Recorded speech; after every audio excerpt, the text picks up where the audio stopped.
Okey, hari ni nak saya simple, masukkan minyak, ni ada panas, okey.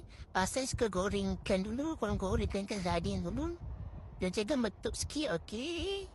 Dah siap kita akan letakkan bawang merah, kacang, sambil daun cababan letakkan cili kisar, dan 2 sendok ikut. Kau nak pedas tak banyak. Ini kacang sambil jadi macam ni. Okey, baca. Okey, dah letakkan air sedikit. Ini korang kacang. Okey, dah nampak macam berkilat-kilat lawa dah sampai dia dah. Ini letakkan, cakap apa tu? Sardin kan?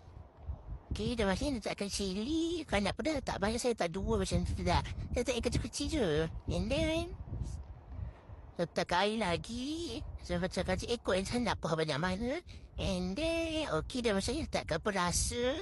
Saya tak cukup rasa. And then, saya kacang. Ini buat ikan yang tadi goreng. Tadi kesan yang goreng tu korang letakkan. And then, kacang. Kacang ini letakkan dah bawang merah di atas dia. And then dah siap. Makan dengan nasi panas. Ya Allah, betul-betul tambah sedap.